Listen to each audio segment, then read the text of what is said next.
आभार। आभार प्रकट करें सभी का।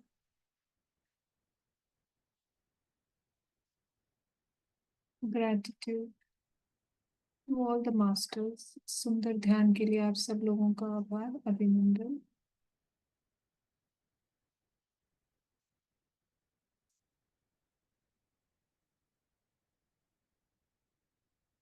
आंखें खोल लीजिए आप लोग।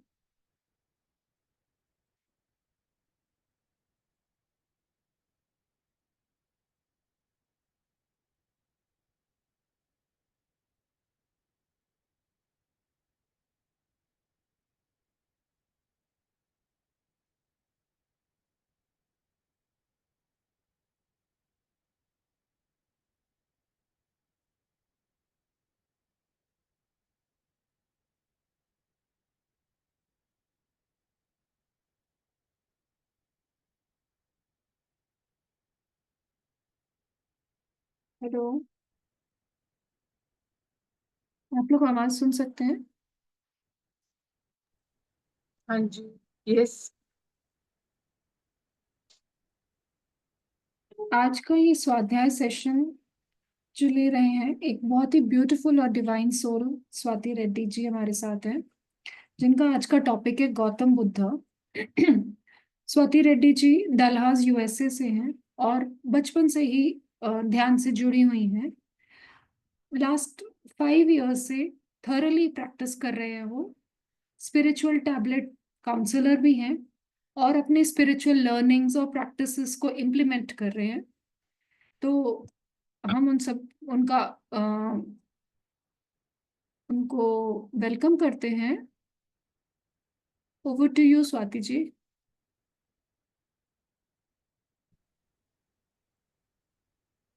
सभी को नमस्कार and also special thank you to Anuradha ji and also Rama Devi ji, Jyoti ji and Pravina ji as well. आज मैं पत्री जी का एक कॉन्सेप्ट है जिन्होंने उन्होंने बात किया था, वो बुद्धिज्म के बारे में, गौतम बुद्धा के बारे में है। पहले तो मैं अपना स्क्रीन शेयर करूंगी। Give me a minute.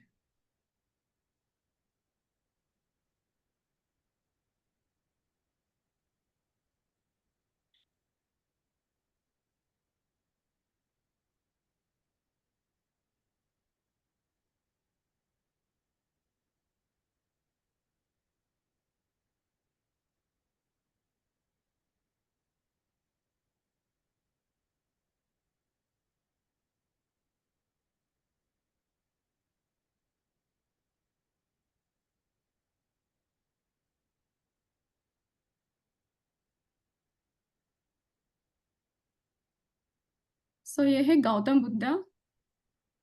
ये पत्री जी का ही एक बुक है जिनके बारे में उन्होंने बात किया था।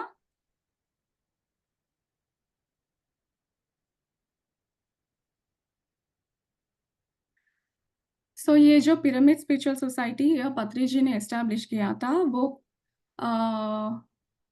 बुद्धिस्ट ट्रेडिशन का कॉन्सेप्ट्स बहुत ही ज़्यादा मिलते-जुलते हैं इनमें। और पत्री जी बचपन से ही गौतम बुद्धा को बहुत ही चाहते थे और उनके प्रीचिंग्स को भी उन्होंने फ़ॉलो किया और उन्होंने बहुत ही उनके प्रीचिंग्स के बारे में विचार किया और अपनी जो लाइफ़स्टाइल है, जीवन का शैली है, वो बिल्कुल एकदम गौतम बुद्धा ने जिस तरह से किया था, क्या-क्या उन्होंने फ़ॉलो किया, वो वही पत्री जी ने भी अपने जीवन में बहुत ही ज़्यादा फ़ॉलो किया है। तो वो बोलते हैं, ये जो पिरामिड स्पिरिचुअल सोसाइटी है, वो बिल्कुल एक बुद्धिस्ट का जो संघ था, उसी तरह से है और जो पिरामिड मास्टर्स जो है, वो और कोई नहीं, वो बुद्धिस्ट मास्टर्स ही हैं। तो उनका ये मानना था, तो वो बहुत ही मानते थे गौतम बुद्धा को। अम, ये जो गौतम बुद्धा है वो बोलते हैं कि वो अ, पुरुषोत्तम में पुरुषोत्तम है। He is the best among the best. तो वो उनका ये मानना था। और अगर किसी को भी स्पिरिचुअल जर्नी में निकलना है और नहीं तो एक्सप्लोर करना है और ग्रो करना है, लर्न करना है, तो वो बिल्कुल बुद्धा के जो टीचिंग्स हैं, उनको वो फॉलो कर सकते हैं और विचार कर सकते हैं और अमल भी कर सकते हैं। जो ये गौतम बुद्धा का बर्थ है, जो जो कुछ भी है पहले का हम बोल सकते हैं that is era before Gautam Buddha बोल सकते हैं और बाद में जो है उनके देहांत के बाद में जो है वो हम बोल सकते हैं वो उन्होंने एक्चुअली उनका देहांत नहीं बोल सकते वो निर्वाणा बोलते हैं उनको।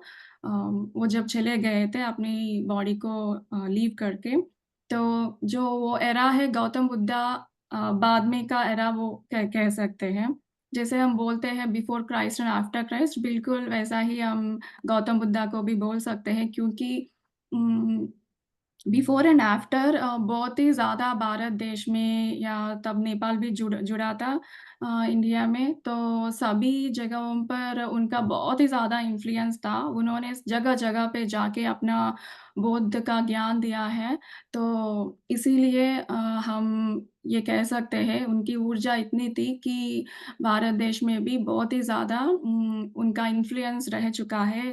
जो कोई मेडिटेशन हो या उनके प्रीचिंग्स हो अगेंस्ट नॉन वायलेंस और उनका 4 you know true noble truths हो या अष्टांग मार्ग हो, ये सभी बहुत ही ज़्यादा स्प्रेड हो गए थे। सो गौतम बुद्धा के बचपन के बारे में हम जानेंगे। उनका जन्म जब उनका जन्म हुआ था वो जन्मे थे शुद्धोदन और माया देवी का वो पुत्र थे। उनका माताजी 6 दिन के बाद उनका देहांत हो गया था। फिर उनकी सिस्टर ने अपनाया गौतम बुद्ध को और उन्होंने ही बड़ा किया था। उनका नाम गौतमी था। जब गौतम बुद्ध जन्म थे, उनका हॉरोस्कोप ये बता रहा था कि वो अगर बनेंगे तो ग्रेट एम्परर बनेंगे, एक महान राजा बनेंगे, नहीं तो वो एक ग्रेट योगीश्वर बनेंगे। मतलब एक महान योगी बनेंगे। तो ये उन्होंने बोला था और ये भी कहा था वो ज़्यादातर यही बनेंगे एक्चुअल में कि वो एक महान योगी ही बनेंगे। तो अ, तो ये तो पता है सबको अगर ग्रेट एम्परर बनना है और अगर महान राजा बनना है तो उसका पाथ बहुत ही ब्लडशेड में है लाइक बहुत ही खून बहाना पड़ता है, कई लोगों को मारना पड़ता है, राज्यों को आक्रमण करना पड़ता है। वैसा ही हम वो बन सकते थे महान राजा जैसे कि अलेक्जेंडर ने किया था, वैसे ही उसी पाथ में जा सकते थे और उतना ही वो भी महान बन सकते थे। पर हम सबको पता है कि वो उन्होंने चूज़ किया है कि वो योगी ही बने अल्टीमेटली। हम देखेंगे उनका बचपन और उनका मैरिज या शादी कैसा रहा। सो गौतम बुद्धा का जो माता-पिता हैं उन्होंने उनको बहुत ही लाड-प्यार से, बहुत ही अच्छी तरीके से उनको पाला पोसा, बड़ा किया और उनको वो सभी स्किल्स जो है और जो कलाएँ हैं वो सभी उनको सिखाए जो उनको एक राजा बनने में सफलता देता है।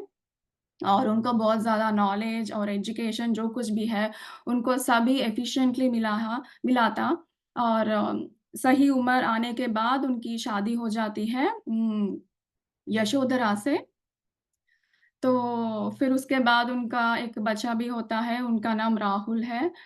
अम, गौतम बुद्धा एक अच्छी-सी ज़िंदगी जी रहे थे, बहुत ही अच्छा-सा, बहुत ही प्रॉस्पेरस था और फिर भी उनको एक तरीके सा वॉइड था, मतलब खालीपन महसूस होता था। उनको हमेशा यही लगता था कि कुछ तो है, वो नहीं कर रहे हैं, जिनको उनको करना है। वो उनका जीव का ध्येय है, पर उनको पता नहीं है वो क्या है? पर वो बहुत ही विचार करते थे उसके बारे में, तो वो बहुत ही सेल्फ कंज़्यूम्ड थे, क्यों अपने आप में ही बहुत ज़्यादा सोचते थे, वैसे थे। पर किसी से भी बात करते थे, बहुत ही अच्छी तरीके से बात करते थे, बहुत ही उम्दे तरीके से बात करते थे और बहुत ही अच्छी तरीके से वो सबके साथ उनका व्यवहार भी था, सबको अच्छे से रिस्पेक्ट देते थे। उनके पिताजी जो है उन्होंने बहुत ज़्यादा प्रिकॉशंस लिए हैं, मतलब टेक केयर किया है कि गौतम बुद्धा जो है वो कभी कुछ दुःख ना देखे, दुनिया का दुःख ना देखे, जो कुछ भी सफ़रिंग है, सैडनेस है वो बिल्कुल ही ना देखे। तो उन्होंने क्या किया, बुद्धा को हमेशा घर पे ही रखा, उ उस 4 दीवारों के बीच में ही रखा, पैलेस में ही रखा, कभी बाहर नहीं जाने दिया उनको। अगर जाएँगे तो वो देखेंगे कैसा है दुनिया में सफ़रिंग है, तो उससे उनको ना ये वैराग ना आ जाए, इसीलिए वो बहुत ही प्रिकॉशियस थे। उन्होंने कोई सिर्फ़ अपने किंगडम में, पैलेस में उनको ही रखा जो ब्यूटीफुल है, सुंदर दिखते हैं, हेल्थी दिखते हैं, पुष्ट दिखते हैं, संतोष है। जैसे ये बताना चाह रहे थे कि एवरीथिंग इज़ ओके, सभी सही है, सभी हैप्पी हैं। सब संतोष ही है लाइफ में जीवन में, यही बताना चाह रहे थे।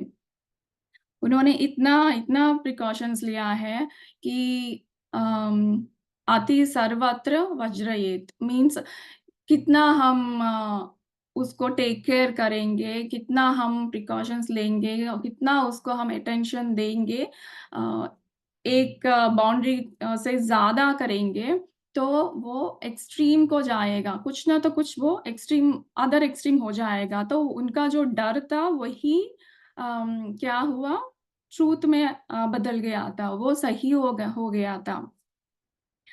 एक बार गौतम बुद्धा को लगा कि कितने दिन मैं अंदर ही रहूँगा, मुझे बाहर जाना है, अपने राज्य में देखना है कि लोग कैसे हैं। उनका वो आनंद भी उनको देखना था क्योंकि उनको आनंद ही वो पता था, सब कुछ है यही पता था। तो वो सोच रहे थे कि मैं बाहर जाऊँगा और मैं जो खुशहाल ज़िंदगी है सबका उनके राज्य का पीपल जो होते हैं उनका मैं देखूँगा। वो बाहर जाते हैं एक दिन अपनी साथी के साथ। तो वो देखते हैं कि एक एल्डरली आदमी को देखते हैं, एक बूढ़ा आदमी को देखते हैं और बोलते हैं कि ये इनका आकार ऐसा क्यों है? उनको ये भी नहीं पता था कि वो बूढ़ा है, क्योंकि उन्होंने कभी देखा नहीं था ना। तो बोलते हैं कि ये ऐसा बूढ़ा क्यों है और ये क्या है? ये इस तरह क्यों है? इस तरह क्यों सफ़र कर रहा है? जो वो डिज़ीज़्ड को देखते हैं और वो डिसेबल्ड को देखते हैं। और फिर उन्होंने ये भी देखा है कि कोई मर भी गया है, तो उसके पहले उन्होंने कभी वो डेथ का भी नहीं देखा था। तो ये उनको रथसारथी जब वो बोलते हैं कि ये सभी जो है एक मनुष्य के फ़ेज़ेज़ है, जो अपने जीवन में सभी को इससे गुज़रना चाहिए, वो चाहे या ना चाहे, गुज़रते ही हैं।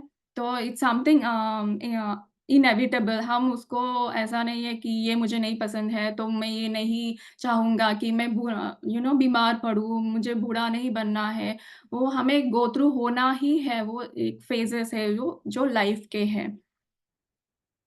तो तब उनको पता चलता है कि लाइफ़ में जो जीवन में है ये सभी एक दिशाएँ दशाएँ हैं जो हर एक आदमी को गुज़रना पड़ता है। तो उनका विचार और भी बढ़ जाता है, क्यों? इतना ज़्यादा दुःख क्यों है? मनुष्य के जीवन में इतना ज़्यादा दुःख क्यों है? तो उनका जो क्वेस्ट का नॉलेज है और थर्स्ट फॉर वो जो थर्स्ट का नॉलेज है और क्वेस्ट का वो लाइफ का जो क्वेश्चन है कि ये क्या है, ज़िंदगी क्या है और इसका मुझे नॉलेज चाहिए, क्यों हमने जन्म लिया है, क्यों हमको ये गुज़रना पड़ेगा, ये सफ़रिंग के थ्रू और क्यों हम मर जाते हैं। तो कुछ ना तो कुछ ध्येय होगा मनुष्य का, तो वो क्या है और मैं ये जो जो बाधाएँ हैं उनको मैं कैसे निवारण कर सकता हूँ? कुछ ना तो कुछ उनका उपाय तो होगा ही होगा। तो उनका बहुत ही ज़्यादा रिक्लाइन टुवर्ड्स सेंट्स हो गया था। तो जाते-जाते उन्होंने ये भी देखा है कि एक सेंट है साधु है, सन्यासी जो हम बोलते हैं वो है। तो वो पूछते हैं कि ये कौन है? वो तो सारथी बोलता है कि ये तो सन्यासी है। तो ये सन्यासी लोग अपना जीवन का सब कुछ त्याग देते हैं, जो कुछ भी हमारी सुविधाएँ हैं, वो सब त्याग के वो अपने एक जो जीवन का वो होता है ना कि क्या है वो जीवन, उसके विचार में वो चले जाते हैं। और वो बोलते हैं कि वो उनको पता है जो आनंद का पाथ है, उनको पता है। अगर आप मुझसे ज़्यादा उनको पूछेंगे तो आपको उनको आपको वो बहुत ही अच्छे मार्ग दिखा सकते हैं। तो वो ये बोलता है कि वो सारथी वो ये बोलता है। फिर देखेंगे कि क्या है। सो अभी उनको पता चल गया कि अगर ये सेंट्स के साथ रहेंगे, गुरु के साथ रहेंगे, तो वो अच्छी तरीके से वो सीख सकते हैं। वो भी जान सकते हैं कि पाथ टू जॉय क्या है, सफ़रिंग इतना क्यों है और इनका निवारण कैसे होगा। तो गौतम बुद्धा वो क्या करते हैं, कुछ गुरुओं का वो पता लगा के उनके पास जाते हैं और गुरुओं से वो बहुत सीखते हैं, जैसे क्रिया सीखते हैं, बहुत ही कठिन क्रिया सीखते हैं, योगासनास करते हैं, मुद्रास करते हैं और बहुत ही कठिन प्राणायाम भी करते हैं। सो ये बहुत ही ज़्यादा करते आ आ रहे थे। जैसे 5 1/2 इयर्स तक उन्होंने यही किया था, बहुत ही ज़्यादा किया था। फिर भी उनको नहीं लगा कि ये कुछ उनको क्या बोलते हैं, कुछ उनका संतुष्ट नहीं था। तो फिर वो सोचते हैं कि नहीं, ऐसा नहीं है, मुझे अपना पाथ खुद ही चूज़ करना है। मुझे ये जो पाथ का जॉय है, मुझे खुद ही फाइंड करना है। तो वो खुद ही मेडिटेशन में बैठ जाते हैं। और वो बिल्कुल भी खाना नहीं खाते या बिल्कुल भी सोना नहीं है, दोनों वो नहीं करते हैं, सिर्फ़ अ, हर समय ध्यान ही करते रहते थे। तो उनका शरीर बहुत ही क्या बोलते हैं वीक हो जाता है, कमज़ोर हो जाता है, उनका वो जो बोन्स है वो दिखने लगते हैं। तो अम, उनके साथ और उनके दोस्त भी थे। 5 और दोस्त भी थे जो उनके साथ ध्यान में बैठते थे। तो एक सुजाता नाम की एक लेडी है, वो जो गुज़रती है वहाँ से, तो वो देख के उसको लगता है कि ये लोग ऐसे क्यों कर रहे हैं अपना जीवन का ऐसे क्यों बर्बाद कर रहे हैं? तो ऐसे तो मर जाएँगे, है ना, एक दिन। तो वो आके वो एक पायस होता है जो राइस का वो स्वीट राइस बोलते हैं, तो वो ऑफ़र करती है गौतम बुद्धा को जगा के बच्चा तुम ये जो है ले लो, खा लो क्योंकि ये तुम जो कुछ भी साधना कर रहे हो, अगर तुम्हारा शरीर है तब भी तुम कर सकते हो। तो गौतम बुद्धा सोचते हैं कि ओह! अच्छा ये जो बोल रही है वो सही है, अगर मेरा शरीर है तभी मैं कुछ भी कर सकता हूँ। तो वो क्या करते हैं, कंज़्यूम कर लेते हैं, वो जो कुछ भी वो स्वीट राइस है, वो खा लेते हैं। और तब जब ये खा लेते हैं तो उनके साथ जो कोई था उनके दोस्त, वो छोड़ के चले जाते हैं। क्यों ये क्या इन्होंने तो ये हमारा ये ध्यान तोड़ दिया, हमारा जो था ये हम कर रहे थे उसको बर्बाद कर दिया, ये कुछ नहीं कर सकता, हम उसको छोड़ के चले जाएँगे, तो वो चले जाते हैं। फिर गौतम बुद्ध ऐसे विचार करते हैं, हाँ, ये जो लेडी ने कहा था वो तो सही है। अच्छा, तो ऐसा नहीं करना है, मुझे और कुछ करना है। तो वो सोचते हैं कि विचार करते हैं कि बहुत ज़्यादा कि क्या है? वो क्या कर सकते हैं तो कि वो फाइंड कर सके पाथ टू जॉय में वो फाइंड कर सके कि ये जॉय क्या है? कैसा मिलेगा? तो जब वो विचार करते हैं तो उनको समझ में आता है कि जब वो क्या बोलते हैं बच्चा था तो उनके वो सभी मेमोरीज़ जो है उनके दिमाग में आते हैं। तो बच्चों को बहुत ही ज़्यादा क्या है वो उनका थर्ड आई एक्टिव रहता है। वो एस्ट्रल मास्टर्स को देखते हैं और उनका बहुत ही ज़्यादा एक्सपीरियंसेस भी होता है। जैसे कोई बच्चे आके कहते हैं कि मैंने अपने दादाजी को मरे हुए दादाजी को देखा है, उन्होंने मुझे बात किया है। तो पेरेंट्स उसको टाल देते हैं कि ये क्या तुम बोल रहे हो? ऐसा कुछ भी नहीं है। तुम अच्छे से सो जाओ, ये सब तुम मत सोचो, ऐसा कुछ भी नहीं है। तो कुछ पेरेंट्स हैं कि वो टाल देते हैं। अगर जो पेरेंट्स हैं, जो जो स्पिरिचुअली इंक्लाइंड है वो अगर वो कैसे बोलेंगे कि अच्छा ओह! अच्छा तुमने दादाजी को देखा है तो नेक्स्ट टाइम जब तुमने देखा है तो उनको ये प्रश्न भी करना जो कुछ भी तुम्हारा प्रश्न है वो भी करना कि वो कैसे हैं, फिर वो कहाँ जाएँगे या कुछ भी है और तुम्हारा जो कुछ भी प्रश्न है उनको वो तुम पूछो और उनको ढेर सारा प्यार भी दो, तो वैसे बोलेंगे। तो ये भी पत्री जी का एक ख़्याल था। जब और ये बुद्धा जब ये सोचते हैं, मैं बचपन में मेरा थर्ड आई एक्टिव था, मैंने बहुत ज़्यादा एस्ट्रल मास्टर्स को वो देखते थे, ये मैंने देखा है और मुझे इतने अच्छे-अच्छे स्पिरिचुअल वो एक्सपीरियंसेस भी आए थे, वो सभी उनके दिमाग में आ जाते थे। पर तब तो उन्होंने कुछ मेडिटेशन या ध्यान का कुछ भी टेक्निक नहीं अपनाया, वो तो नेचुरल स्टेट में ही थे, उन्होंने कुछ ऐसा नहीं किया आउट ऑफ द वे कि उनका ये सभी एक्सपीरियंस उनको हुआ हुआ है ना? तो तब उनको समझ में आ जाता है कि उनको अभी बच्चे की तरह रहना है, जो बच्चे का स्टेट है, अवस्था है, उसी बच्चे की अवस्था में ही उनको रहना है। तो बच्चे की अवस्था में जब रहते हैं, वो नेचुरल ब्रेथ जो है वो फ्लो होता है। हम जब बड़े हो जाते हैं, वो नेचुरल फ्लो ऑफ ब्रीथिंग क्या है, वो थोड़ा हिल जाता है, सही नहीं रहता। इसीलिए हम अपनी थर्ड आई का वो जो एक्टिव रहता है, वो थोड़ी-थोड़ी देर से क्लोज़ हो जाता है और हमें इतनी ज़्यादा वो एक्सपीरियंसेस नहीं होती। जब तक हम फिर से वो ध्यान के मार्ग में आके वो ब्रीथ का हम नॉर्मल नहीं बनाते हैं। तो ये सब उनको ख़्याल आता है, सोचते हैं, विचार करते हैं, तो वो सोचते हैं कि unless you become like a child, you can not enter the kingdom of God. ये जो कोटेशन है ये जीसस क्राइस्ट का बहुत ही फ़ेमस कोटेशन है, बट पहले इसको गौतम बुद्धा जी ने भी कहा था कि हम जब तक बच्चे नहीं बन जाते, हम वो पैराडाइज़ में नहीं जा सकते हैं। वो गॉड का वो हम महसूस नहीं कर सकते हैं। तो यहीं से उनका शुरू हो जाता है जर्नी जो अपनी ब्रीथ को में ऑब्ज़र्व करके वो ध्यान करने शुरू हो जाते हैं। जैसे आइज़ को क्लोज़ किया, आँखों को बंद किया, फिर जस्ट अपनी श्वास को ऑब्ज़र्व करना है एंड अपनी माइंड को चाइल्ड लाइक माइंड बनाना है। एक बच्चे का अवस्था का जो दिमाग है, उस अवस्था में रहना है। तो यही है मेडिटेशन।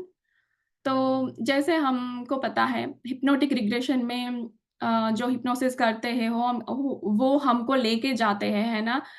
20 इयर्स पीछे या 10 इयर्स पीछे, 5 इयर्स जब हम थे, तब क्या एक्सपीरियंसेस हुए थे हमको, बेबी जब हम थे, तब हमको क्या अनुभव हुए थे और अगर डीपर जाएँगे तो माँ की कोख में हमको हम कैसे रहे, वो अवस्था क्या था, उनका एक्सपीरियंसेस क्या थे और हम भीतर जाएँगे तो हमारी पास्ट लाइफ़्स का जो कुछ भी अनुभव है वो हमको याद आ जाते हैं। इसी तरह जब गौतम बुद्धा जी ने मेडिटेशन ध्यान में बैठे थे, वो सुबह के समय बैठे थे, जो ब्रेथ के ऊपर फ़ोकस किया और ध्यान में बैठे थे। शाम तक उनका जो थर्ड आई था वो पूरी तरीके से खुल गया था। तो अगर हम रात को लेंगे, रात में 3 अवस्थाएँ होते हैं। एक अवस्था है सनसेट टू 10 पीएम तक पहली अवस्था बोलते हैं, वो फर्स्ट वॉच बोलते हैं और सेकंड अवस्था ये है कि 10 पीएम टू 2 एएम, थर्ड अवस्था ये है कि 2 एएम टू सनराइज़। तो ये तीनों अवस्थाओं के आखिर में उनको एनलाइटनमेंट हो गया, तो वो लिबरेट हो गए थे। तो आप देखेंगे कि पहली अवस्था में उनके साथ क्या हुआ था। पहली अवस्था में उनका थर्ड आई एक्टिवेट हो गया और उन्होंने अपने पुराने जो कुछ भी जन्म है उनका पूरा उन्होंने देखा कि क्या-क्या है। उनकी शरीर का परंपरा जो था वो पूरा उन्होंने देखा। उन्होंने देखा कि एक बार वो स्त्री थे, एक बार वो पुरुष थे, एक बार वो काले थे, एक बार वो कुछ और उनका रंग था। तो हर तरह के शरीर का उन्होंने देखा उन्होंने वो कैसे थे। और जो दूसरी अवस्था है उसमें उन्होंने देखा उनके कर्म का परंपरा क्या था वो देखा था। जो कर्म उन्होंने किया है और उनका उसका फलित रिज़ल्ट जो बोलते हैं वो कैसे मिला, वो फ्रूट उनको कैसे मिला, उनका एक्सपीरियंसेस कैसे मिला। वो सब उनका कर्म का परंपरा वो देखते थे। फिर थर्ड की अवस्था जो है उसमें वो कार्य-कारण संबंध जो बोलते हैं, तो वो कैसे होता है। सो ये भी उन्होंने देखा कि जो सफ़रिंग है, उनका रीजंस क्या है और सॉल्यूशन क्या है, क्या करें करने से हमको ये सफरिंग या दुख है ये कम हो जाएगा, उनका क्या बोलते हैं एंड हो जाएगा, समाप्त हो जाएगा। तो वो सब उनका ज्ञान हुआ वो थर्ड अवस्थाओं में। तो जब ये 3 अवस्था खत्म हो गए थे, उनका वो एनलाइटनमेंट भी हो गया था, वो लिबरेट हो गए थे। उनका जो क्वेस्ट और थर्स्ट फॉर ये जीवन का और ज्ञान का था, वो खत्म हो गया था। उनको सब कुछ पता चल गया है अभी तो। तो अभी तो उनको पता चल गया है कि क्या है, क्या करना है। तो उनका उनका यही ख़्याल आया, अभी तो मुझे जो कुछ भी मुझे पता है, मुझे सभी को ये ज्ञान मुझे देना है ना? तो वो हम जो बुद्धिस्ट के टीचिंग्स हैं, उनको हम बोलते हैं धम्मा, धम्मा बोलते हैं। उसमें बुद्धिस्ट का जो कुछ भी उन्होंने बोला है, वो सभी स्क्रिप्ट करके हुए रखा हुआ है। तो वो क्या बोलते हैं एथिकल लिविंग एंड मेडिटेशन, ये दोनों की बहुत सख्त ज़रूरत है। ध्यान करना ही नहीं, जो राइट कंडक्ट है, जैसे हमारा जीवन शैली है, उनका उसका भी बहुत ही महत्वपूर्ण है। इट्स वेरी इम्पोर्टेंट, वो भी बहुत ही ज़्यादा इम्पोर्टेंट है, मुख्य है। तो उन्होंने जिस तरह से अपनी जर्नी किया है, वो बहुत ही हार्डशिप था, बहुत ही कठिन था, मुश्किल था, बहुत सारे उनका साहस किए हैं, कितना अंकित भाव से वो किए थे, कितना डेडिकेशन चाहिए था और कितना धैर्य चाहिए था, एंड्योरेंस चाहिए था। तो अगर आप देखेंगे तो इनकी जर्नी बहुत ही कठिन रहा है। तो वो सोचते हैं कि मेरा ये जर्नी इतना कठिन है, तो उनको ये नहीं था कि सभी लोग ऐसे ही कठिन अवस्थाओं से जाके ये नॉलेज उनको प्राप्त हो। उन्होंने सोचा कि ये ईज़ी तरीके से भी इनको नॉलेज ये बाँटना चाह रहे थे, जो कुछ भी उनको मिला है वो देना चाह रहे थे। कुछ लोग क्या करते हैं गिव अप कर देते हैं ना, बीच में इतनी कठिनाइयाँ आ रही तो वो गिव अप कर देते थे। तो ऐसा नहीं बिल्कुल चाहते थे गौतम बुद्ध। तो इसीलिए उन्होंने सोचा कि मुझे ये नॉलेज अभी स्प्रेड करना है। तभी उनका एक एस्ट्रल मास्टर भी प्रकट होते हैं और वो बोलते हैं हाँ, ये सही सोचा है आपने, आप धर्म का प्रचार करो। ये संदेश भी उनको मिल जाता है, तो ये साइन भी मिल जाता है, वो जो सोच रहे थे, वो सही सोच रहे थे, है ना? तो हम यहाँ पत्री जी का जर्नी देखेंगे, जो बहुत ही सिमिलर था गौतम बुद्धा की जर्नी के साथ। जैसे बुद्धा ने सोचा इमीडिएटली आफ्टर उनके एनलाइटनमेंट के बाद ये सोचा मुझे रिस्पॉन्सिबिलिटी लेना है कि मैं ये नॉलेज स्प्रेड करूं। वैसे ही पत्री जी को जब ये ज्ञान का बोध हुआ था 1979 में, उन्होंने भी यही सोचा विचार किया कि मुझे भी ये जो ज्ञान है मुझे भी स्प्रेड करना है। पर एक ही सेकंड में उनका ये विचार भी आया, वैराग्य में चले गए थे, वो उनको सन्यासी बनना था और वो हिमालय चले गए थे। ये सब दिमाग में ही चल रहा था। फिर उनको ये विवेक हुआ, फिर उन्होंने सोचा नहीं मुझे ये सब नहीं करना है, जैसे गौतम बुद्धा ने किया है। Gautam Buddha in the end वो रियलाइज़ हुए थे कि मध्य मार्ग अपनाना है, ऐसा नहीं कि सब कुछ छोड़ के जाना है, क्योंकि यशोधरा जो है, जितना गौतम बुद्धा का एनलाइटन हुआ था, उसी तरह का एनलाइटनमेंट उनकी पत्नी को भी हुआ था। पर उनकी पत्नी ने कुछ भी नहीं छोड़ा, घर नहीं छोड़ा, कुछ भी नहीं छोड़ा, सभी अपना जो है रिस्पॉन्सिबिलिटीज़ वो सभी निभा के उनका एनलाइटनमेंट हुआ था। तो गौतम बुद्धा ने सोचा कि जहाँ है हम वहीं से ये लिबरेशन अटेन कर सकते हैं, है ना? तो यही ख़्याल इनको भी आया था पत्री जी को। तो उन्होंने सोचा मैं अपने घर में, ऑफ़िस में ही बैठ के मैं ये जो है मैं आनापानसति का मेडिटेशन वो नॉलेज दूँगा सभी को। तो ये बोलते हैं कि सभी पिरामिड मास्टर्स जो है वो बुद्धा से लिंक्ड है, जुड़े हुए हैं, रिलेटेड हैं। जो उनकी लाइफ़स्टाइल है, जीवन शैली है, वही हमारी भी जीवन अ, शैली है। और वो ये भी बोलते थे कि वो उनका जो थर्स्ट का वो न न क्या बोलते हैं कि जो thirst for knowledge and quest का फॉर लाइफ था, हमारे जीवन में भी वही है कि क्या है जीवन क्या है, क्या करें? तो ये जो कुछ भी प्रश्न है हमारे मन में भी है और जो उनका विल पावर था, डिटर्मिनेशन था, वही क्वालिटीज़ हम में भी होनी चाहिए। और जैसा उन्होंने ऑब्स्टिकल्स जो कुछ भी बाधाएँ आई है उनके जीवन में, उन्होंने जिस तरह से उनको उभर के बाहर आए, हमको भी उसी तरह के से उनका सामना करना है, उभर के बाहर भी आना है। और हमको किसी की तरफ कोई एक्सपेक्टेशन नहीं रखना है कि वो कुछ हमको हेल्प करेंगे और ना हमको किसी को कंप्लेंट्स का वो भी नहीं करना चाहिए। जय हमको भी यही बनना है, क्या बनना है, थर्ड आई मास्टर्स बनना है। जो भी बुद्धा की नॉलेज है, वो टीचिंग्स है, वो ही हमको भी स्प्रेड करना है। गौतम बुद्धा ने ये बोला था कि स्टार्ट वेयर यू आर, जहाँ है आप वहीं से आप शुरू करो। आप घर में है तो वहीं से शुरू करो, और कोई आप आपकी जो कोई जगह है वहीं से आप शुरू करो। ऐसा नहीं है कि आप अभी बाहर जाओ, ये वहाँ दूर जाओ, ऐसा नहीं है, उतना मत सोचो। जहाँ है वहीं से जितना आप कर सकते हो उतना ही आप करो, शुरू करो। फिर जो कुछ भी आपका यूनिवर्स है वो आपको और भी मदद ज़रूर आपको मिलेगा जिस तरह से आप जाएँगे। तो ये सब भी मानना था पत्री जी का। अभी हम देखेंगे बुद्धा का वो प्रीचिंग्स कैसे स्प्रेड हुआ था। जब उनको ये ख़्याल आया और उन्होंने विचार किया, और उन्होंने एक डिसीज़न लिया है, निर्णय लिया है कि उनको अभी ये जो उनका नॉलेज है वो उनको स्प्रेड करना है, जितना भी वो कर सकते थे। तो उन्होंने अपना अभी उनका थर्ड आई एक्टिव था, तो विथ थर्ड आई उन्होंने देखा कि उनके जो गुरुज़ थे, पहले उन्होंने जिनके पास ज्ञान लिया था, उनके गुरुजीज़ को उन्होंने देखा कि वो कहाँ पर हैं, और उनको पता चला कि वो अपना शरीर छोड़ चुके हैं।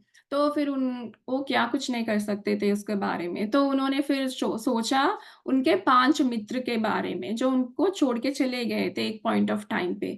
तो उनको समझ में आया कि ये सारनाथ और काशी के बीच में कहीं एक जगह है, वहीं पे है। तो उन्होंने ट्रैवल किया गया से, वहाँ जाए उनके 5 मित्रों को मिलने के लिए। जैसे गौतम बुद्धा ने अप्रोच किया उनके मित्रों को, उनके मित्रों ने ये फ़ील किया कि बहुत ही पारवश में चले गए थे, मतलब एक पैराडाइज़ लाइक फ़ीलिंग महसूस हुआ था, बहुत ही अच्छा-सा उन्होंने फ़ील किया था। तो एक मित्र आता है उनके पास और उनको सिद्धार्थ बोल के, गौतमा बोल के उनको बुलाता है। तो गौतम बुद्धा बोलते हैं कि मुझे क्या है, सिद्धार्थ गौतमा मत बोलो, मुझको बुद्धा बोलो। तो उनका फर्स्ट टीचिंग क्या था? वाक क्षेत्र का उन्होंने करेक्ट किया है। हमको क्या है, अपनी वाक क्षेत्र का सही इस्तेमाल करना चाहिए। तो उनका फर्स्ट टीचिंग वहीं पे शुरू हो गया है। विद द करेक्शन ऑफ, उनका नाम उन्होंने करेक्ट किया था। मुझे बुद्धा ही बोलो, क्योंकि अभी उनको वो सभी नॉलेज है ना, तो वो बुद्ध बन गए अभी, वो उनका नाम वो नहीं रहा। तो इसीलिए वो बोलते हैं कि मुझे बुद्धा ही बुलाओ। तो पत्री जी भी यही बोलते हैं कि our speech should be rightful, otherwise keep quiet. हमें अगर बोलना है तो सही तरीके से बोलना है, नहीं तो चुप रहो। ये भी पत्री जी हमेशा बोलते हैं, है ना? तो अभी क्या किया उन्होंने, अपने जो मित्र हैं उनको बिठाया, फिर उनको बोले कि आँख बंद करो। फिर उन्होंने आँख बंद किया, फिर उन बोले कि अपने हैंड्स को ऐसे आप इंटरलॉक करो। फिर अपने जो ब्रीथ है सिर्फ़ उनका ही फ़ोकस करो, ध्यान दो अपने श्वासों पर, तो ये बोले और वो ध्यान में बैठे। फिर 2 घंटे के बाद उनके मित्रों का वो थर्ड आई जो है वो एक्टिवेट हो गया, वो दिव्य चक्षु जो है वो एक्टिवेट हो गया था। फिर उनको बहुत ज़्यादा एक्सपीरियंसेस हो गए हैं, और जो पुराने जन्म है उनका सभी का उनको नॉलेज हो गया है, और उनका जो लाइफ़ का पर्पस है, वो जीवन का जो पर्पस है, वो भी अभी पता चल गया है उनको। तो वो बहुत ही खुश हो गए थे। वो इतने दिन जो वो कर रहे थे है ना, उसका उनका रिज़ल्ट मिल गया है। तो वो अपना जीवन पूरा गौतम बुद्धा को डेडिकेट कर देते हैं, और इनकी टीचिंग्स को प्रचार करने में, वो कैंपेन करने में, ध्यान का प्रचार करने में उनको 5 मित्र भी जुड़ जाते हैं। तो वैसा उनका वो जर्नी शुरू हो जाता है गौतम बुद्ध का। अभी हम देखेंगे वो आनापानासति मतलब क्या है? आनापानासति का मतलब यही है कि हम फ़ोकस करें, ध्यान दें अपने श्वासों पर। आना means inhalation. Apana means exhalation.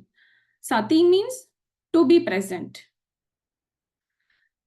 जैसे बच्चे हैं वो जो है नेचुरल ब्रीथिंग करते हैं। हम जब बड़े हो जाते हैं, जब मटेरियल लाइफ में चले जाते हैं, हमको बहुत ज़्यादा बाधाओं का सामना करना पड़ता है, बहुत ज़्यादा इन्फ्लुएंस हो जाते हैं दूसरों का ख़्यालों का। दूसरों ने बोलते हैं कि ऐसा बिहेव करो, नहीं तो ये करो, ये सही है, ये गलत है।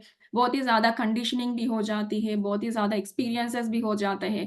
ये सभी से हमारा जो वो नेचुरल फ्लो होता है ब्रेथ का, श्वास का, वो ऐसा नेचुरल नहीं होता है, वो रास्ते से भटक जाता है। तो इसीलिए हमारा वो जो थर्ड आई है वो स्लोली क्लोज़ भी हो जाता है, होता है जब हम बड़े हो जाते हैं, तो वो कंप्लीटली भी क्लोज़ हो सकता है। तो इसीलिए बोलते हैं कि चाइल्डहुड जो है वो स्वर्ग जैसा है। जो बच्चों का वो अवस्था हम जीते हैं, वो स्वर्ग जैसा है। जो एडल्टहुड है, जो अब बड़े होते हैं, उनका अवस्था जो है अ, वो पैराडाइज़ लॉस्ट है, मतलब वो स्वर्ग खो गया। उसी अवस्था में हम रहते हैं, उस स्वर्ग में हम नहीं रहते हैं। तो अभी ये बोलते हैं हमको वो जो चाइल्डहुड की अवस्था है, पैराडाइज़ है, स्वर्ग है, वहाँ हमको जाना है, पहुँचना है। सो एक ही मार्ग जो है, वो है आनापानसति, जो हमारी वो नेचुरल ब्रीथ को वो वापस लेके आ जाता है। अभी हम देखेंगे बुद्धा जी का आइडियोलॉजी क्या है आई पर, मतलब मैं कौन हूँ? उनका आइडियोलॉजी क्या है? उनके विचार क्या हैं? तो आई एम, तो मैं जो हूँ मैं नहीं हूँ। एक्चुअली मैं जो हूँ, मैं ही नहीं है। पर हम मटेरियली फिज़िकल वर्ल्ड में हम क्या बोलते हैं? मैं हूँ। अगर हम मैं बोलेंगे, हम लिमिट हो जाते हैं, हम कमज़ोर हो जाते हैं, हम बॉन्ड हो जाते हैं, हमारा एक बाउंड्री हो जाता है। पर मैं जो हूँ, मैं सभी जगह पर हूँ, मैं एक ही जगह पर नहीं हूँ। और वो जो सोसाइटी का डेफ़िनेशन जो है कि मैं हूँ एक माँ, मैं हूँ एक बेटी, मैं हूँ एक बाप, मैं हूँ एक जो कुछ भी है, मैं हूँ एक ये काम करता हूँ, ऑफ़िसर हूँ या जो कुछ भी है, हमारा एक लिमिटेशन का ही है। पर हमारा जो है मैं हूँ वो अ, बिल्कुल है ही नहीं है, वो वर्ड ही ऐसा मैं ही नहीं है। तो ये मानते हैं कि एक्चुअली आई एम एवरीवेयर में इतने में ही नहीं हूँ, मैं इतना ज़्यादा सभी जगहों पे सिर्फ़ मैं ही हूँ। तो उनका ये मानना था कि जो आई है वो एग्ज़िस्ट ही नहीं करता।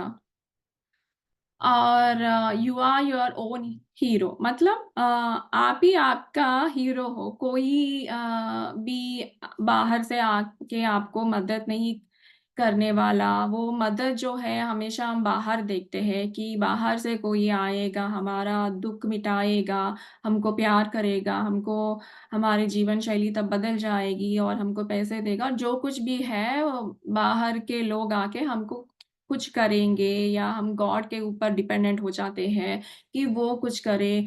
पर यहाँ पत्री जी ये का भी यही ख़्याल है कि बाहर से कोई नहीं आने वाला, अपने आप का जो लाइफ़ है वो तुम खुद लीड करो।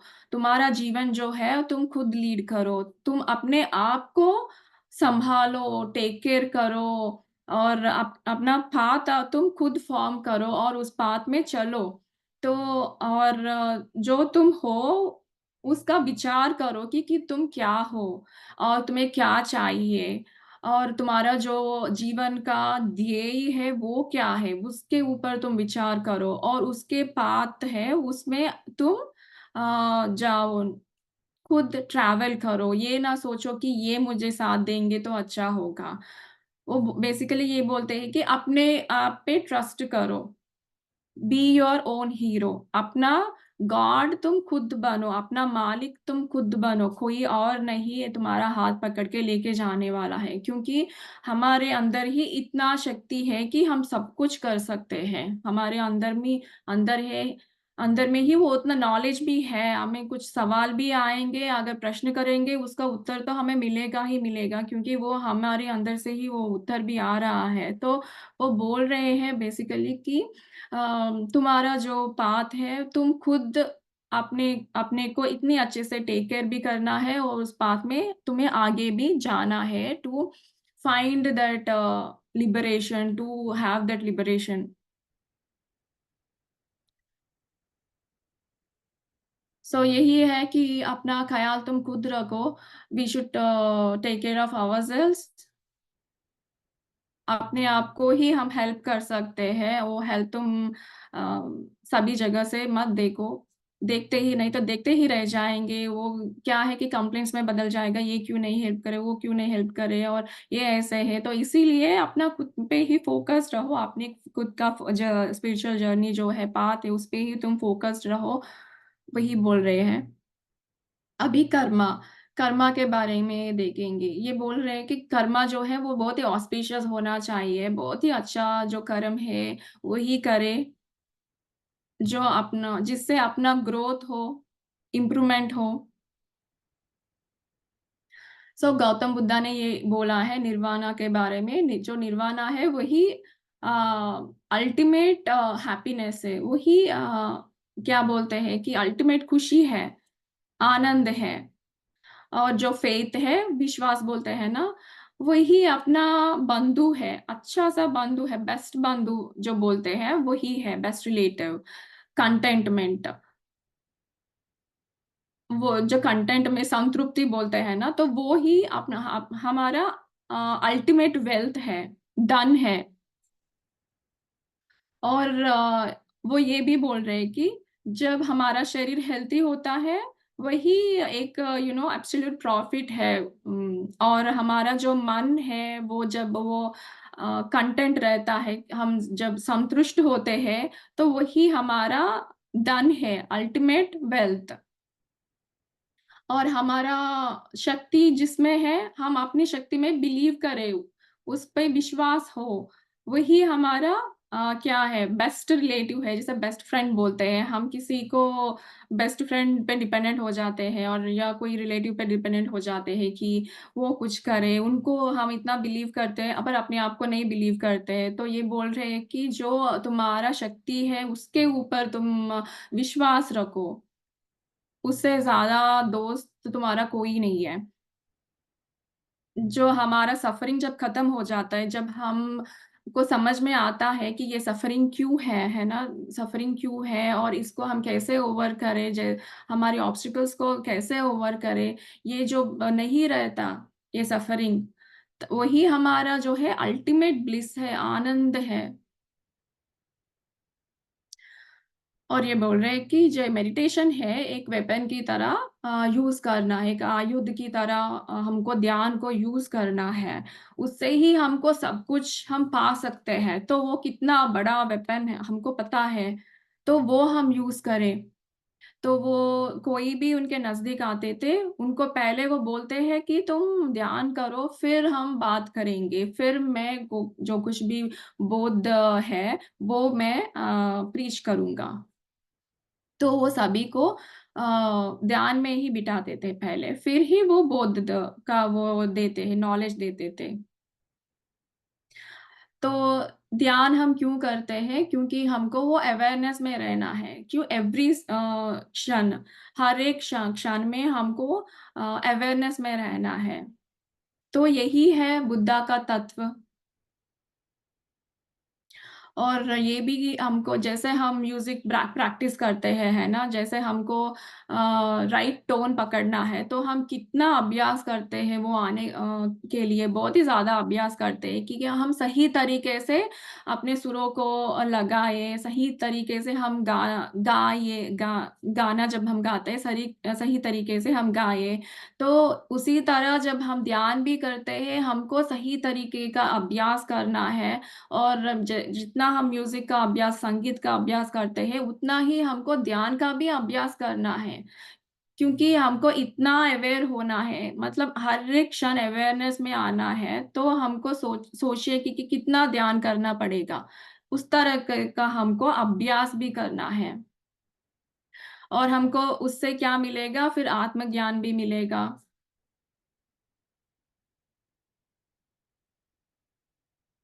अप्रमत्ता, अप्रमत्ता जो है, वो किसका समान है? डेथ का समान है। तो इसीलिए हम हर एक क्षण क्या है, अवेयरनेस में रहें और हम जब सोचते हैं तभी हमको अवेयरनेस में रहना है। जब हम बात करते हैं, जब हम सुनते हैं, हमारा जो व्यवहार है, हम जो कुछ भी कार्य करते हैं, सभी में हमको इतना ज़्यादा जागरूकता में रहना है, अवेयरनेस में रहना है। और जब हम खाना खाते हैं, कितना खा रहे हैं, क्या खा रहे हैं, कब खा रहे हैं, और जब हम सोते हुए कितना समय सो रहे हैं, कितना समय उठ रहे हैं, तो कितना कब सो रहे हैं, इनके सबका हमको बहुत ही ज़्यादा अवेयरनेस रहना है। बहुत ही जागरूकता से हमको उनको परिशील करना है कि हम क्या कर रहे हैं हर एक क्षण और हर एक कार्य, सोच से लेके कार्य तक सभी हर एक दिन में इतना ज़्यादा हमारी वो जागरूकता अवस्था है, वो बहुत ही बढ़ जाना चाहिए। तो हम ये देखेंगे ब्राह्मण किसको बोलते हैं, जिस तरह गौतम बुद्धा का विचार है, उनके टीचिंग्स है। धम्मा मतलब वो कुछ क्या है, टीचिंग्स ऑफ बुद्धा है। धम्मपदा, तो धम्मपदा में उन्होंने बोला कि ब्राह्मण क्या है? ब्राह्मण ये नहीं है कि जो ब्राह्मण माता को कोख से जन्म ले, वो ब्राह्मण नहीं बन जाता है। ब्राह्मण वो है जो बाहर आ जाता है, ये जन्म और फिर डेथ का वो जो साइकिल है, बर्थ और डेथ का जो साइकिल है, उससे वो बाहर जो कर्म का साइकिल है, वो उससे कर्म चक्र से वो बाहर आ जाता है। जो बहुत ही वाइज़ है, बहुत ही जो महान है और बहुत ही जो क्रिएटिव पर्सन है, और जिनके पास अपने पुराने जन्म का जो ज्ञान है, वो उनका जिनका वो थर्ड आई एक्टिव होता है, वो एक्चुअल में जो है ब्राह्मण है। कौन है ये? अनटचेबल, जिनको हम नहीं छूते हैं ना। तो सोसाइटी ने ये बोला है कि फिजिकली हम बोलते हैं कि ये अनटचेबल है, क्योंकि उनका है जो कुछ भी कास्ट हो, वो उनका वो है, पर एक्चुअल वो मीनिंग ये नहीं था। इसका मीनिंग यही है कि स्पिरिचुअली जो इतना ज़्यादा इंक्लाइंड नहीं है, उनसे हमको दूर रहना है। इसका मतलब ये नहीं कि हम उनके तरफ हमारा जो है कार्य है या कुछ भी बात है, वो हमको करना है, पर इतना उनकी तरफ ना इंक्लाइंड हो जाए, क्योंकि हम जिनके साथ रहते हैं, जिनसे हम बात करते हैं, उनका ही ख़्याल हम सोचने लगते हैं, उनकी तरह हम बन जाते हैं। अगर जितना हम क्लोज़ रहते हैं उनके साथ, उतना ही उनका वो गुण भी हमारे अंदर आ जाते हैं। तो इसीलिए यहाँ ये बोल रहे हैं कि अनटचेबल रहो, मतलब ज़्यादा नज़दीक नज़दीकियाँ मत रखो उनसे, इतनी नज़दीकियाँ मत रखो, जितनी रखनी है उतनी ही रखो। सो उसका एक्चुअल जो अर्थ है, ये अर्थ है। जब तक उनका जो सोल एक्सपीरियंसेस ना हो जाते, जब तक उनका वो ध्यान का एक्सपीरियंसेस ना हो जाते हैं, हम उनको ऐसे ही रखना चाहिए। जितनी बात करनी है, उतनी ही बात करनी चाहिए। हमको ना ये करना है कि हमारा पॉइंट प्रूव करने के लिए हम ये सभी जो हम कुछ आपको पता है, जैसे आपको ध्यान के बारे में पता है या आपको कुछ भी सोल का एक्सपीरियंस हुए हैं, स्पिरिचुअली कुछ एक्सपीरियंस हुए हैं, वो उनको ना बताएँ और अपना पॉइंट प्रूव करने की क्या सही है, क्या गलत है, वो सब ज्ञान हम ना दें उनका। हमारा जो कुछ भी विचार है उनके ऊपर ना तो ब्रह्म विहार अभी हम जानेंगे कि हम कैसे हमको बिहेव करना है दूसरों के साथ। एक आत्मज्ञानी कैसे व्यवहार कर सकते हैं दूसरों के साथ, जो इस सोसाइटी में जो रह रहे, समाज में रह रहे हैं, कैसे उनका व्यवहार होना चाहिए। हमसे कोई अगर बहुत ही ज़्यादा वेल्थी है, रिच है, बहुत ही धन है उनके पास, तो उनसे हमको मैत्री रखनी है, मतलब फ्रेंडशिप रखना है, फ्रेंडली एलियंस रखना है, संबंध भी बहुत ही फ्रेंडशिप के होने चाहिए। और जो हमसे पूर है, तो उनसे हमको बहुत ही करुणा के साथ उनके साथ रहना चाहिए। और जो हमसे स्पिरिचुअली बहुत एडवांस्ड है, उनको बहुत ही ज़्यादा ज्ञान है, स्पिरिचुअली, तो उनके उनसे हम कैसे रहे, बहुत ही डिवोटेड रहे, वो जो मुदित्व बोलते हैं, उसी तरीके से रहे हम। फिर जो स्पिरिचुअली हमसे लेस इंक्लाइंड है, तो उनसे हम बहुत ही ज़्यादा पेशेंस रखें, उपेक्षा रखें उनके साथ, तो इसको हम ब्रह्म विहार बोलते हैं। ये गौतम बुद्ध जी ने बताया था कि हम कैसे अपनी जीवन शैली में कैसे हमको व्यवहार करना चाहिए दूसरों के साथ। सो आपको पता है ये बुद्धं शरणं गच्छामि, धम्मं शरणं गच्छामि, संघं शरणं गच्छामि। सो ये क्या है? बुद्धं शरणं गच्छामि। जो कुछ भी गौतम बुद्धा जी का स्पीच था, जो कुछ भी उनके प्रीचिंग्स थे और जिस तरीके से उनका व्यवहार था, उनकी जीवन शैली थी, हम भी हमारा जो जीवन शैली है, व्यवहार है, बात करने का तरीका है और जो कुछ भी हमारा कर्म हम जब कर रहे हैं, तो बिल्कुल बुद्धा की तरह करें। धम्मं शरणं गच्छामि। मतलब कुछ क्या है सज्जन सांगत्य। जो कुछ भी इस बात में है, जो कुछ भी स्पिरिचुअली इंक्लाइंड है, उनसे हम ज़्यादा संगत्व करें, उनसे बात करें, सोच-विचार रखें। संघं शरणं गच्छामि। फॉलोइंग बुद्धास टीचिंग्स, मतलब जो कुछ भी बुद्धा के टीचिंग्स है उनको हम फॉलो करें, जो नॉन वायलेंस का हो या उनका अष्टांग मार्ग हो, उन पे हम विचार करें, उनको हम हमारे जीवन में इम्प्लीमेंट करें और फॉलो करें, जितना भी हम कर सकते हैं वो है संगम शरणम गच्छामि।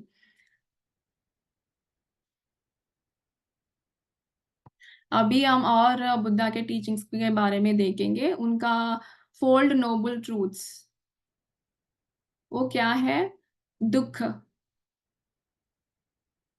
तो दुःख क्यों होता है? इसीलिए होता है कि हमको बहुत ही ज़्यादा डिससैटिस्फैक्शन हो और या आत्म का जब हमको नॉलेज नहीं है, ज्ञान नहीं है, तब हमको ये दुःख होता है। तब हमको ये बाधा लगता है, पीड़ा लगता है। पर हमको जब आत्म का वो नॉलेज आ जाता है, ज्ञान आ जाता है, तब हम उस दृक्पथ से वो हम नहीं देखते, तो हमारा वो दुःख भी कम हो जाता है और नहीं तो बिल्कुल भी नहीं रहता।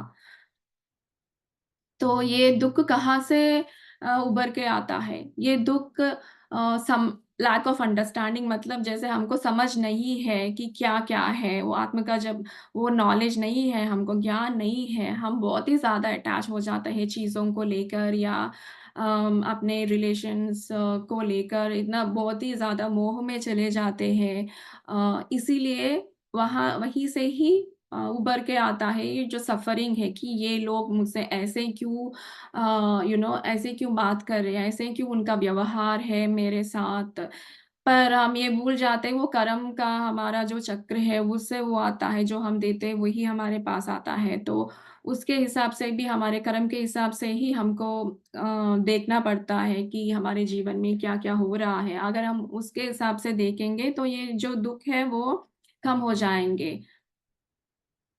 तो ये बोलते हैं अगर हम ये दुःख को पूरी तरीके से निवारण करना है, तो हमको ये उन्होंने बताया अष्टांग मार्ग, वो हमको फ़ॉलो करना है। तो ये बताता है कि हमको कैसे सोचना है, किस तरह का व्यवहार रखना है हमारा अम, हर एक दिन जीवन में और हमारा मेंटली हम कैसे डिसिप्लिन्ड रहें। तो ये सभी बोलता है अष्टांग मार्ग में। तो ये क्या है? हम राइट अंडरस्टैंडिंग, सही तरीके का समझ होना चाहिए। जो 4 नोबल ट्रूथ्स गौतम बुद्धा जी ने बताया था, उनका हमें सही तरीके का समझ हो, मतलब दृक्पथ हो और सही तरीके का विचार हो, राइट थॉट, मतलब को कुछ भी हो, हमको सिर्फ़ पॉज़िटिव ही थिंक करना है, सभी के बारे में हमको सोचना है कि ना कि मैं ही हूँ, वही जो मैं है वो है ही नहीं है, हम हैं, सब है। तो यही है, मैं जो हूँ मैं सबके साथ हूँ, तो मैं का तो होता ही नहीं है। तो उसी तरीके से हमको सबको मिलजुल कर जो कुछ भी अगर हम सोच रहे हैं कि ऐसे सोचना चाहिए, इंक्लूडिंग एवरीबॉडी, कि सबको हम इंक्लूड करके हमको सोचना चाहिए। वो विचार वैसे होना चाहिए निरंतर, ना कि मैं ऐसा हूँ, मुझे मिले, मैं उन्नति पे जाऊँ। तो वो सही तरीके का विचार होना चाहिए, जो वाक है सही तरीके का वाक होना चाहिए, मतलब राइट स्पीच। जो कुछ भी हम बोले, सही बोले और बहुत ही करुणा से बोले, और हमारे कर्म जो है सही होना चाहिए, मतलब राइट एक्शन। हम जो कुछ भी करते हैं अपने एवरीडे लाइफ में वो सही करना चाहिए, एथिकल होना चाहिए, और बहुत ही कंपैशनेट के साथ, प्रेम के साथ हमको व्यवहार करना चाहिए। हमारा जो बिहेवियर है वो ऐसा ही होना चाहिए। हमारे जो काम करते एक्शंस है वो भी ऐसा ही होना चाहिए। और जीवन पद, जैसे कि सही जीवन पद, मतलब राइट लाइवलीहुड, हम जैसे हम जीते हैं वो हम सही तरीके से जिए, मतलब किसी को कुछ नुकसान ना पहुंचाए, किसी को कुछ दुख ना पहुंचाए, किसी को कुछ दुख पहुंचाए ऐसे काम ना करे या बात ना बोले, या ऐसा जो कुछ भी हमको उस समय, इसीलिए बहुत ही अवेयरनेस के साथ होके हमको अपनी वो सही तरीके का जीवन पथ में हमको रहना चाहिए। और सही तरीके का श्रद्धा भी होना चाहिए, मतलब राइट एफर्ट। हमको ये कॉन्शियसली एफर्ट भी करना चाहिए कि हम हमारा माइंडसेट बहुत ही ज़्यादा पॉजिटिव हम हो जाए, ना कि हम पेसिमिस्ट हो जाए या नेगेटिव थॉट्स हमको जो आ रहे हैं, हम कॉन्शियसली हमको वो एफर्ट करके उस श्रद्धा से हमको वो कल्टीवेट करनी चाहिए। स्लोली हम वो पॉजिटिव माइंडसेट में आ जाएँ। और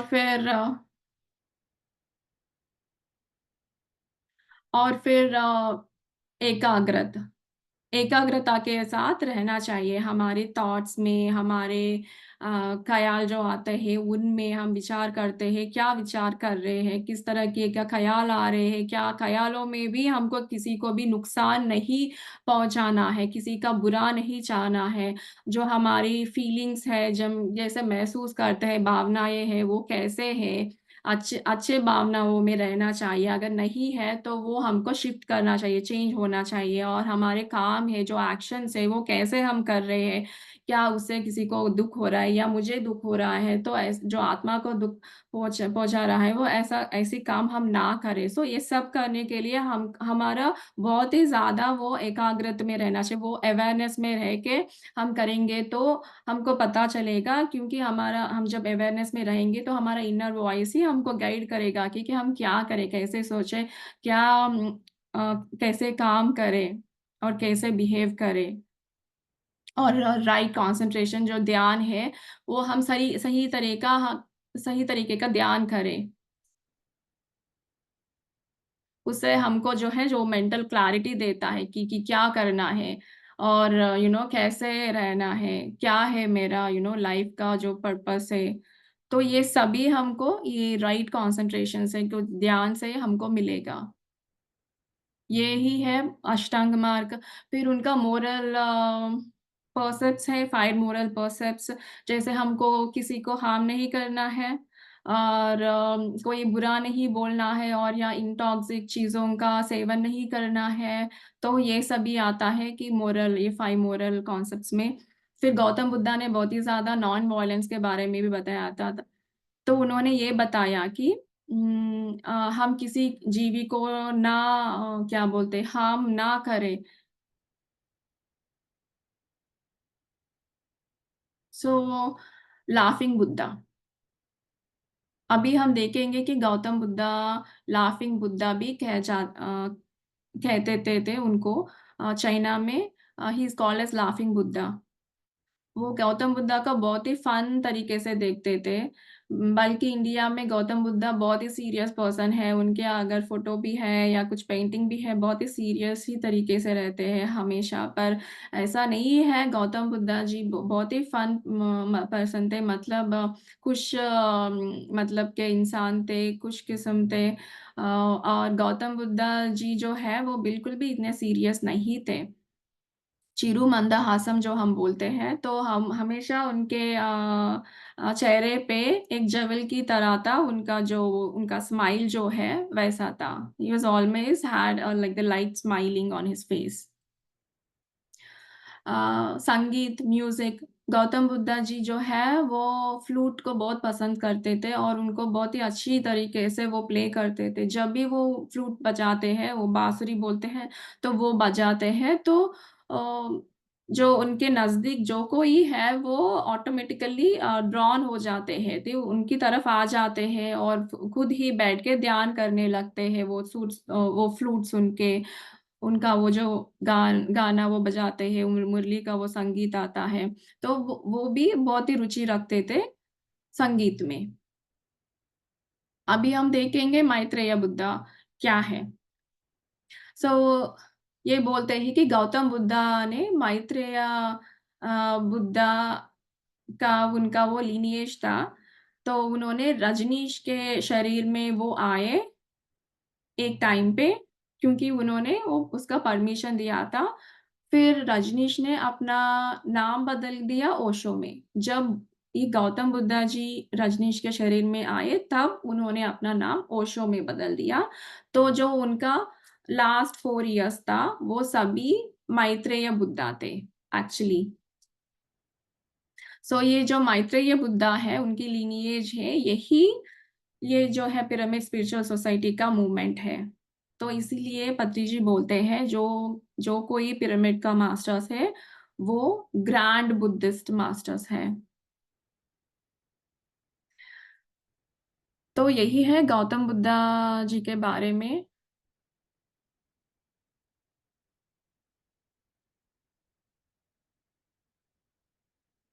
या थैंक यू सो मच, सभी को धन्यवाद। Thank you, Swati madam. Thank you so much. Very, very well explained. Each and every bit was very nicely explained. Thank you so much. If there is Thank you, somebody else madam. who Thank wants to you. say something, कोई कुछ कहना चाहता है?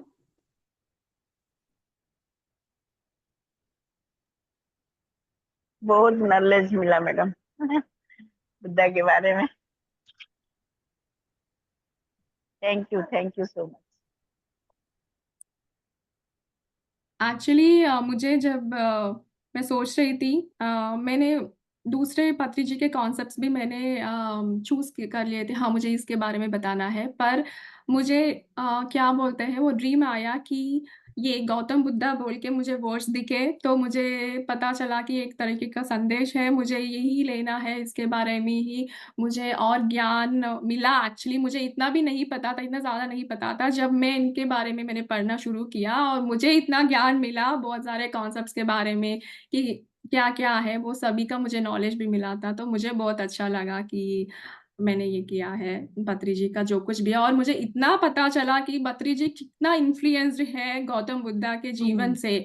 अभी आप देखो मैत्रेय बुद्धा और उनका जो पिरामिड सोसाइटी संघ है, गौतम बुद्धा के साथ भी एक संघ था, उनका मित्र और बहुत ज्यादा लोग थे। ऐसे ही पिरामिड में भी पत्री जी के साथ बहुत ज्यादा लोग हमेशा जुड़ के प्रचार करते हैं। It's almost like similar to Gautam Buddha का ही है पत्री जी का भी।